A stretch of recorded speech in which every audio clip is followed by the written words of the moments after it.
Ada tombol merah yang sangat berharga di bawah. Ayo tekan, tekan, tekan, jangan sampai ketinggalan. Tekan, tekan. Oke, terima kasih.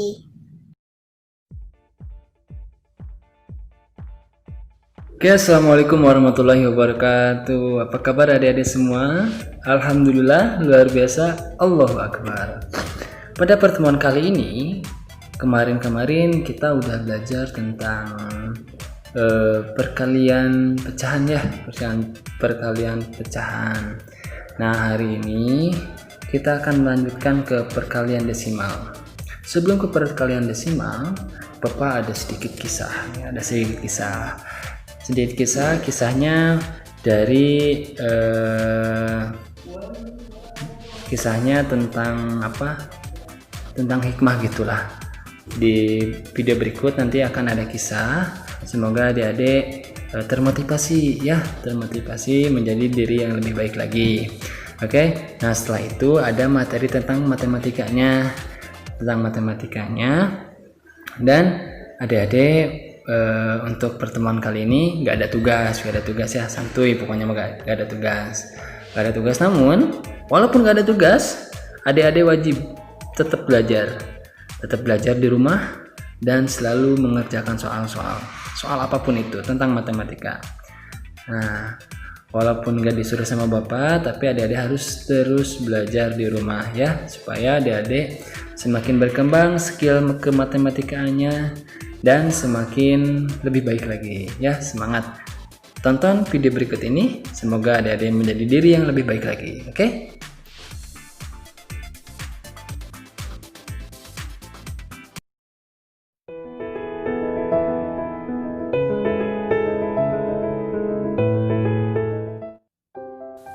Suatu ketika di depan sebuah rumah terdapat sebuah tong sampah yang terbuka. Gerombolan lalat nampak terbang berpesta di atas tong sampah tersebut. Ada seekor lalat yang melihat pintu rumah terbuka lebar. Si lalat itu langsung menuju sebuah meja makan yang penuh dengan makanan lezat. "Saya bosan dengan sampah-sampah itu," kata si lalat. "Ini saatnya menikmati makanan segar," katanya. Setelah kenyang, si lalat bergegas ingin keluar dan terbang menuju pintu kaca saat dia masuk tadi. Namun, ternyata pintu kaca itu telah tertutup rapat. Si lalat hinggap sesaat di pintu kaca itu, memandangi kawan-kawannya yang melambaikan tangannya, seolah meminta agar dia bergabung kembali dengan mereka.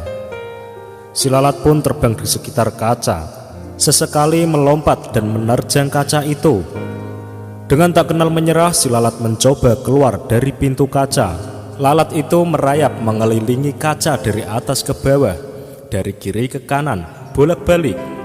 Demikian terus berulang-ulang, hingga akhirnya nampak lalat itu terkulai lemas terkapar di lantai. Tak jauh dari tempat itu nampak serombongan semut merah yang sedang mencari makan. Dan ketika menjumpai lalat yang tak berdaya itu, serentak mereka mengerumuni dan beramai-ramai, menggigit tubuh lalat itu hingga mati. Kawanan semut itu pun mengangkat bangkai lalat yang malang itu menuju sarang mereka. Dalam perjalanan, seekor semut kecil bertanya kepada rekannya yang lebih tua, "Ada apa dengan lalat ini, Pak? Mengapa dia sekarat?" Semut yang lebih tua menjawab, "Oh, itu sering terjadi. Ada saja lalat yang mati sia-sia seperti ini. Sebenarnya mereka ini telah berusaha. Dia sungguh-sungguh telah berjuang keras berusaha keluar dari pintu kaca.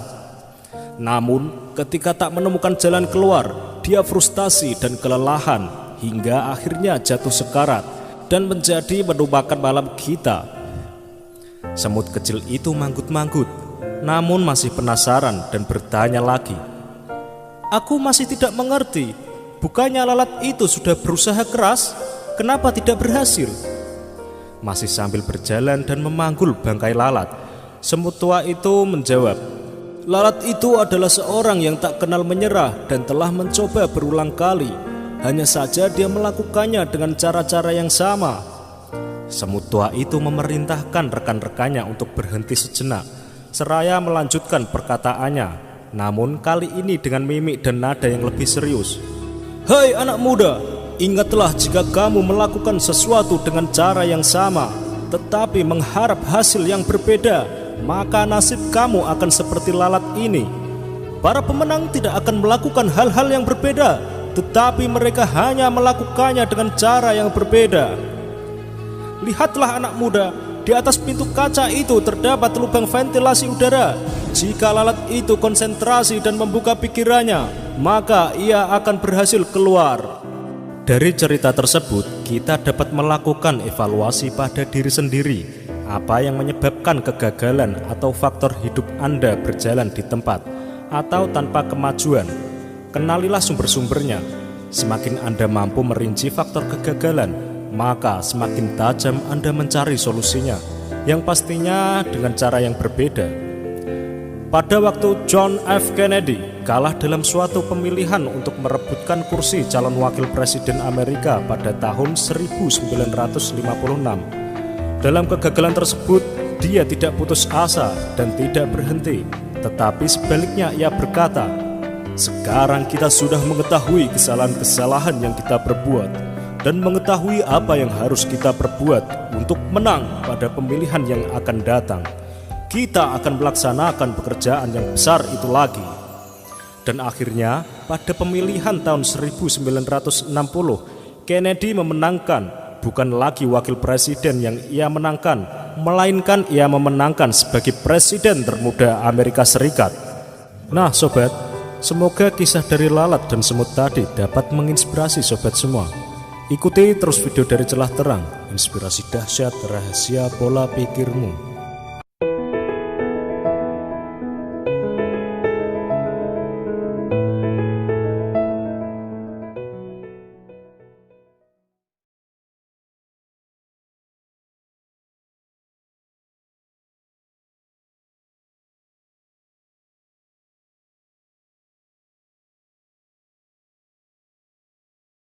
Oke, adik-adik, hari ini kita akan belajar tentang perkalian desimal. Perkalian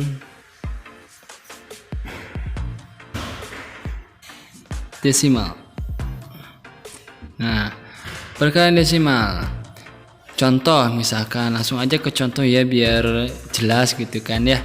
Contoh misalkan ada bilangan desimal 2,5 dikali 0,3. Berapakah hasilnya? Nah, cara yang pertama yang bisa adik-adik lakukan untuk menyelesaikan masalah ini gampang. Cara yang pertama, adik-adik harus mengubah 2,5 dan 0,3 ini ke bentuk pecahan biasa. Ke bentuk pecahan biasa. Nah, cara mengubahnya gampang. Yang pertama dulu ya, yang 2,5 dulu. Tulis di sininya 25. Udah 25 gitu. Karena di belakang komanya itu ada satu angka, berarti ditulis 10. Yang ini tulis 3. Di belakang komanya ada satu angka yaitu 3. Ditulis 10. Kalau kalau misalkan contohnya 0,21 itu dirubah ke bentuk pecahannya kayak gimana? Nah, ini 21 karena di belakang komanya ada 2 angka, ini 2 angka nih. 2 angka berarti per 100. Gitu ya, gampang ya. Nah, kalau sudah gini kita tinggal kalikan saja pembilang dengan pembilang, penyebut dengan penyebut. 25 dikali 3 75. Gitu ya. 10 kali 10 100. Nah, gitu 100.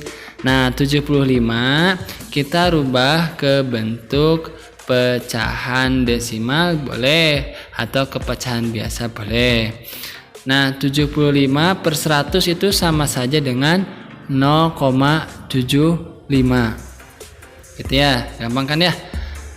Contoh kedua biar lebih paham. Contohnya harus ada beberapa ya.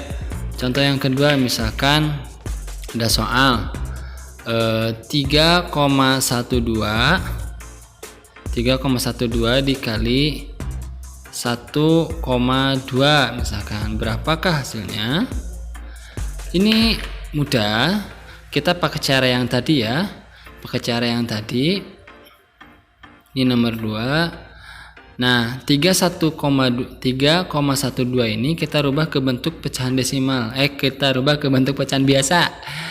Nah, tulis 312, di belakang komanya ada berapa angka? 2 angka ya, 1 dan 2, berarti per 100 gitu ya, dikali 1,2, tulis ininya 12 berarti ya, per di belakang angkanya berapa angka? Di belakang komanya berapa angka? 1 angka, 2 saja, berarti tulis 10. Udah gini gimana? Tinggal kalikan, 312 dikalikan 12, 100 dikalikan 10. Nah, oke. Silahkan adik-adik jawab ini. Nanti jawab ya di kolom komentar ya. Berapakah hasilnya untuk jawaban yang ini? Sip, gitu ya. Itu untuk cara yang pertama. Pak, emang ada berapa cara? Kebetulan di sini Bapak akan mengajarkan 2 cara. Nah, 2 cara ya. Nah, ini baru cara yang pertama. Ingat, cara yang pertama kita merubah pecahan desimal ke pecahan biasa. Terus tinggal dikalikan deh dengan cara perkalian yang biasa juga. Oke, selanjutnya untuk cara yang kedua, itu kita akan coba contoh misalkan 2,15 dikali 1,6. Berapa hasilnya? Nah, ini untuk menjawab soal ini kita akan mencoba dengan perkalian menyusun ke bawah. Kita tulis 2,15 dikali 1,6. Nah, kalikan ke bawah gitu ya. Kalikan, cara mengkalinya gini. 6 dikali 5 berapa? 30 ya. 30, nolnya simpen, 3-nya ke ataskan. 6 kali 1 6, tambah 3 9, 6 kali 2 12 gitu ya. Nah, terus 1 kali 5 5. Lihat cara menyimpannya. 1 kali 1 1, 1 kali 2 2. Gitu ya. Tinggal kita jumlahkan deh ke bawah, jumlahkan nih. 0 9 tambah 5 14, simpan 4-nya ke ataskan 1. 2 tambah 1 3, tambah 1 lagi 4. 1 tambah 2 3. Nah, lihat 3 4 4 0. Pak, komanya kemana? Nah, ini bagus nih, pertanyaan bagus nih. Komanya kemana? Lihat 2,15 ini di belakang angkanya, di belakang koma ada berapa angka? Ada 2 angka. Sip, 2 angka. Ada 2 angka. Kalau yang 1,6 berapa angka? Ada 1 angka. Berarti hasil perkaliannya itu adalah di belakang komanya ada 3 angka. Kita tinggal jumlahkan saja. 2 tambah 1 3 angka. Berarti di sini 3440, komanya disimpan di sini karena di belakang koma harus ada 3 angka, sehingga hasilnya itu adalah 3,440. Mudah kan ya? Mudah dong ya. Pak, contoh lagi dong, belum ngerti. Boleh, contoh lagi. Contohnya misalkan gini, 2,5 dikali 0,02 misalkan. Lihat nih, adik-adik harus tahu ini di belakang koma ada berapa angka? 1 angka, oke? Sepakat ya? Ini di belakang koma ada berapa angka? Ada 3 angka. Nah, jadi nanti hasilnya kira-kira di belakang komanya ada berapa angka?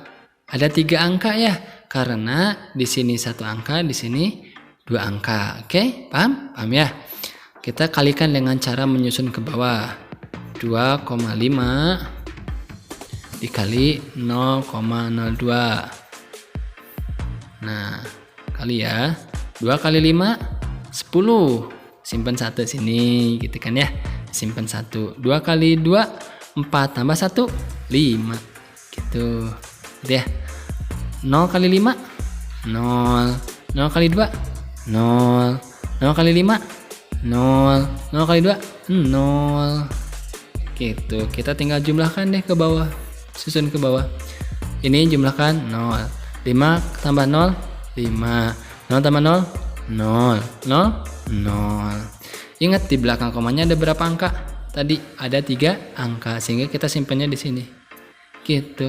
Jadi hasilnya adalah 0,05. Sip. Gitu ya, mudah ya.